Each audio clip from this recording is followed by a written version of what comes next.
Olá, amigos, para mais um episódio do programa Debatendo Joana de Ângeles, aprofundamentos na série psicológica, em que aqui no canal da Associação Médico Espírita do Rio Grande do Sul, vamos buscando complementar os 5 módulos dos cursos sobre Joana de Ângeles que se encontram presentes aqui nas playlists do nosso canal. E vamos dando continuidade aos programas de perguntas e respostas, onde vocês podem trazer aqui nos comentários de nossos vídeos as suas perguntas para que nós possamos criar este debate de estudo sobre a série da nobre mentora que auxilia a mediunidade de Divaldo Pereira Franco. Vamos vendo pela capa dos vídeos também que muitas vezes utilizamos de uma capa muito semelhante, essa de perguntas e respostas, com o númerozinho ali ao lado. Então hoje nós nos encontramos no episódio de Debatendo Joana de Ângeles, de número 60. Porém, perguntas e respostas número 2, conforme vocês podem perceber ali ao lado. Como semana passada já colocamos a de número 1, certo? Vamos ver aqui. Jair de Paula Pereira nos pergunta: Bom dia, Alexandre. É possível analisar e explicar a mediunidade na atualidade? Pois já vivemos uma nova era. Imagino que a mediunidade precisa ser mais moralista, com renúncia e abdicação. Campinas, São Paulo. Jair, a mediunidade ela é um grande convite para a compreensão do ser humano. Muito pouco ainda conhecemos sobre esta faculdade inerente ao ser, apesar de ela fazer parte de toda a vivência humana, desde a época das cavernas, aos relatos de sonhos mediúnicos, da presença dos ancestrais, dos ritos para acalmar aos deuses furiosos ou benéficos, conforme se simbolizava este contato com os seres do mundo espiritual, nas diversas crenças da atualidade e de todas as civilizações, é a partir de Kardec, do Livro dos Espíritos e principalmente do Livro dos Médiuns, que a mediunidade é mais bem estudada conforme nos traz o codificador. Joana de Ângeles vai nos falar da faceta transpessoal do ser humano, que é biopsicossocial e espiritual. E as próprias bases do Espiritismo já trazem entre seus alicerces a imortalidade da alma, a reencarnação e a comunicação do mundo carnal com o mundo espiritual, ou seja, a mediunidade.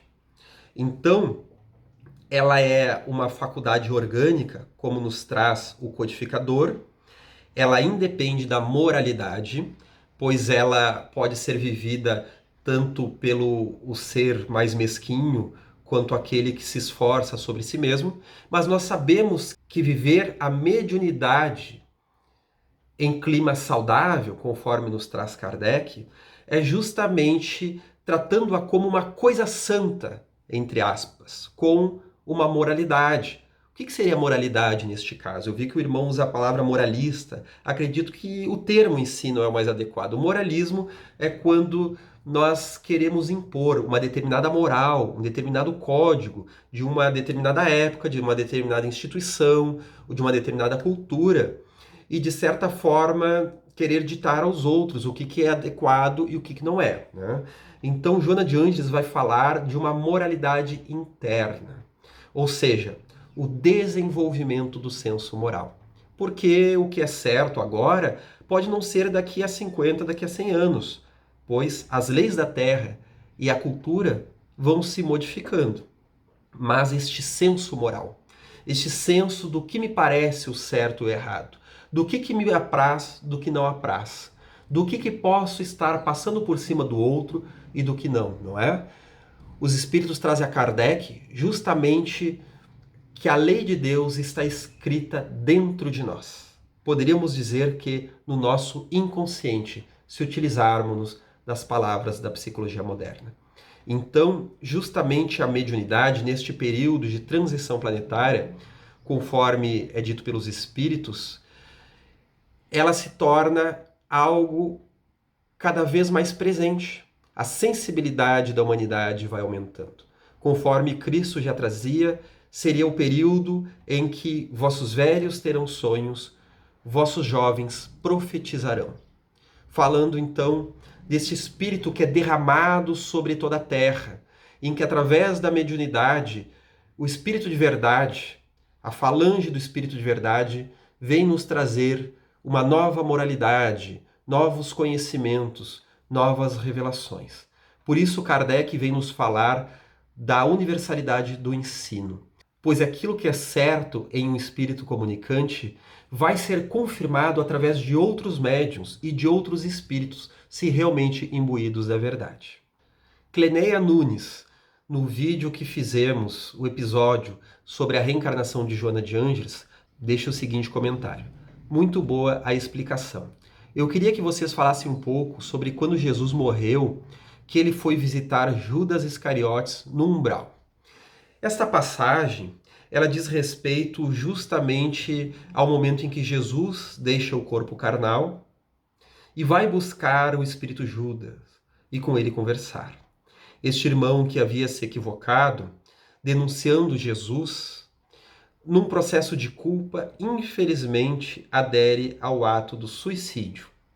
Então esta consciência culpada é depois resgatada por Maria de Nazaré, a mãe de Jesus, conforme nos traz o espírito Humberto de Campos, que também explica que o equívoco do apóstolo nada mais era o equívoco de que alguém, apesar de amar Jesus a seu jeito, trazia dentro de si uma força revolucionária, um instinto militar, e que acreditava que, denunciando Cristo, iria de alguma forma conter aquelas revoltas populares que ali estavam havendo, e que depois, Jesus, sendo liberto do seu aprisionamento, iria, no plano então de Judas, ascender como um conquistador político e militar. Quando o irmão se dá conta do equívoco, infelizmente não suporta e busca uma porta hedionda, a do suicídio, mas vem a reencarnar-se inúmeras ocasiões depois, integrando a própria sombra, recuperando-se para, nas carnes de Joana d'Arc, reencarnar-se para, através da sua mediunidade, recambiar o seu senso militar, o seu senso estratégico, agora em prol de Jesus. Pois ele, inclusive, vai deixar a vida através da fogueira, da Inquisição, assumindo Cristo até o último momento, coisa que ele não fez na época de Judas. Mas, se o amigo quiser, logo estaremos postando um episódio exclusivamente sobre Joana d'Arc, a fim de melhor debatermos sobre o assunto. Uma irmã que se identifica aqui como psiquiolística nos diz o seguinte: obrigada, eu gostaria de saber se, dentro do Espiritismo, tem algum comentário sobre a individuação, este termo da psicologia. Gostaria de saber também se os nossos mentores têm contato com o nosso eu superior. Tenho uma noção dessas dúvidas, mas gostaria de saber mais. Muito obrigada a vocês e à TV Amergs, junto a todos os participantes que fazem a TV. Dentro do Espiritismo, há muitos comentários que dizem respeito à individuação. Porém, não necessariamente ao termo psicológico, porque esses comentários, eles dizem respeito do encontro conosco mesmo, da integração do ser que nós somos em vias do nosso desenvolvimento. Claro que, agora, em uma leitura psicológica e utilizando dos termos, nós vamos encontrar isso a partir de Joana de Ângeles e sua série psicológica. Depois disso, há muitos outros comentadores de Joana de Ângeles e dos palestrantes da atualidade que se utilizam disso. Divaldo Franco usa o termo individuação, César Braga Said e tantos outros, Cláudio Sinotti, Iris Sinotti, a partir do contributo da nobre mentora. Lembrando aos espectadores do nosso programa que individuação é o termo utilizado por Jung para se referir à integração da nossa personalidade, a nos tornarmos um ser humano mais íntegro, a unirmos questões que na nossa vida são tão opostas, 8 ou 80, né? Questões assim que nós nos degladiamos e que nós vamos integrando a nossa personalidade, nos tornando bondosos e ao mesmo tempo assertivos, né? Isso já não é mais oposto, nós vamos integrando e vamos realizando o nosso potencial como espíritos. Então, toda vida, toda encarnação, conforme Joana de Ângeles nos traz no livro Triunfo Pessoal e no livro Vida, Desafios e Soluções, a cada vida, a cada encarnação, nós temos o convite para ir integrando elementos dissociados da nossa personalidade para nos tornarmos uma melhor versão de nós mesmos. Não por acaso, ela vai nos falar que a individuação é a meta da reencarnação. Podemos então deduzir dessa fala que a individuação ela concorre para aquela evolução intelecto e moral que os espíritos trazem a Kardec, pois eles dizem que a evolução intelecto-moral o motivo da reencarnação do espírito. É por isso que nós necessitamos do ciclo de reencarnações para nos desenvolvermos e um dia não precisarmos mais deste recurso, nos tornarmos espíritos mais planificados, verdadeiros cidadãos da espiritualidade. Vamos deixar aqui como sugestão os episódios do curso introdutório sobre a série psicológica de Joana de Ângeles, aulas 29 e 30, conforme também vamos colocar o videozinho aqui no final do programa para quem quiser acessar ou na descrição, logo aqui abaixo. Walerson Gomes nos traz: bom dia, amo a psicologia, por isto gosto muito dos livros da Joana. A série de estudos que vocês estão fazendo é simplesmente fascinante. Às vezes vejo 4 vídeos na sequência e nem percebo o tempo passar. Que bom ouvir que isso tem auxiliado, então, ao nosso amigo.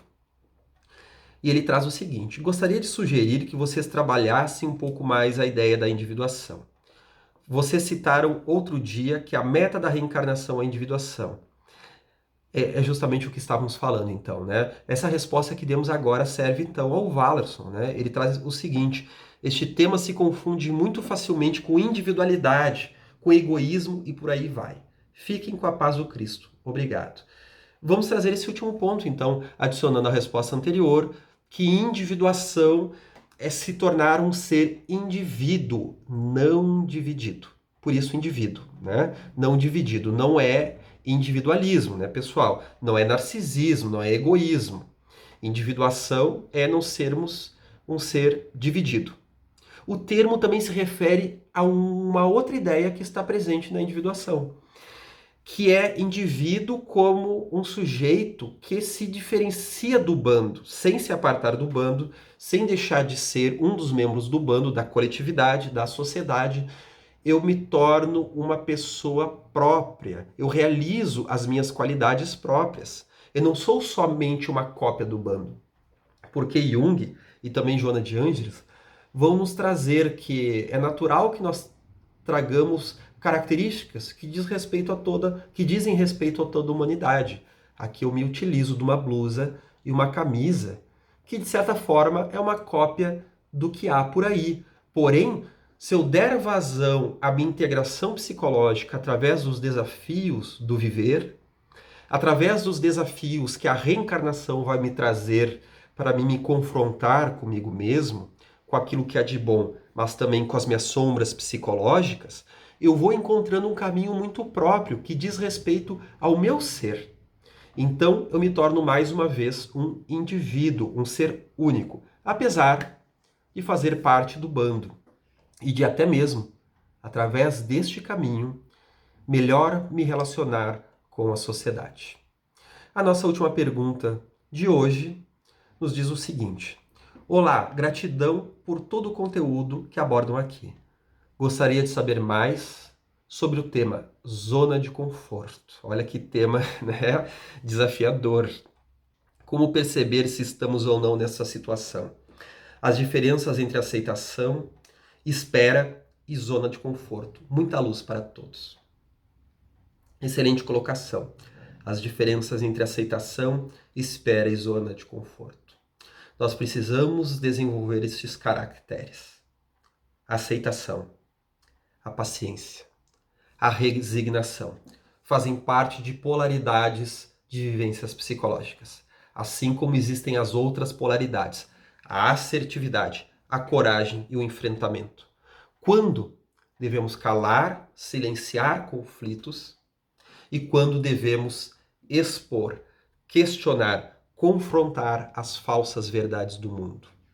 Pois podemos viver ambas as polaridades de forma adoentada, como também podemos viver ambas as polaridades, internas e externas, de forma corajosa e a serviço da integração psicológica, da saúde espiritual, pessoal e do bando. Há alguns convites para o autoconhecimento. O primeiro é o da dor. Não se preocupem, meus amigos. Nós vamos muitas vezes nos equivocar nos caminhos de autodesenvolvimento e a dor, conforme nos traz Joana de Ângeles, a dor é um recurso evolutivo, é a ferramenta pela qual a divindade nos auxilia a corrigir caminhos quando os recursos do amor não vivido não foram bem aproveitados. Quando falharam os recursos do amor não vivido, conforme coloca a nobre mentora. Então a dor ainda se faz necessário no nosso nível evolutivo, em que ainda não conseguimos simplesmente fazer consciência de tudo. Então a dor é um mecanismo mais bruto em que a vida nos auxilia a corrigir caminhos. Então muitas vezes nós vamos cair na zona de conforto. Então, ao invés de eu gozar de um colo amoroso, de um cobertor quentinho, de uma sopinha, de um conforto, dos prazeres do mundo, da sexualidade, das séries de televisão, de uma roupa que me faz me sentir bem comigo mesmo, de todas essas coisas gostosas, quando eu passo do ponto, quando eu extrapolo, vem o desafio da dor. Para que nós possamos transitar no mundo, transitar entre os prazeres do mundo, não nos fixando neles, buscando os verdadeiros prazeres da alma, esses prazeres do autoencontro. Então fica este convite a buscarmos o autoconhecimento psicológico, o senso de equilíbrio, que numa época de pós-modernidade, onde nós temos um excesso de distrações, um excesso de oportunidades, lembremos a palavra do apóstolo Paulo: muito posso, mas nem tudo me é lícito. Nós temos então que lembrar que nós não podemos agora, mais do que nunca, dispensar este cuidado interno, o juízo íntimo, que vai nos auxiliar a discernir o que me convém do que não convém. Como temos o livre-arbítrio, tudo é possível, mas é justamente este senso íntimo, porque mais do que nunca não vai ser as instituições, não vai ser o externo, a sociedade que vai me trazer a justa medida. Há elementos que nos desvirtuam e outros que até nos auxiliam a nos encontrar. A psicologia é um deles que nos auxilia. O espiritismo é outro, assim como tantas outras religiões de profundo valor psicológico. Mas no final das contas, é o encontro meu comigo mesmo. Jesus é um recurso valioso de autoencontro, mas ele é um farol, ele é um caminho pela qual nós devemos encontrarmos-nos conosco mesmo. Se nós não internalizarmos Jesus, vamos vivê-lo como regra, porém não utilizaremos verdadeiramente como ferramenta para vencer as nossas más tendências, amando-as, suportando-as e transformando-as, para também melhor dar vazão, meus amigos, aquilo que eu tenho certeza que você aí tem, porque todos nós temos. Dar vazão às nossas virtudes, às sementes do Espírito puro que, por enquanto, nos habitam mais como potencialidade do que como realização. E a vivência no mundo através da experiência, nas boas e nas más experiências, na dor e na felicidade, que vai ser o estímulo necessário, o humus da terra, a luz do sol, a umidade necessária para desenvolver esta semente da árvore portentosa e virtuosa. Por isso deixamos aqui indicados as aulas sobre self e sobre individuação.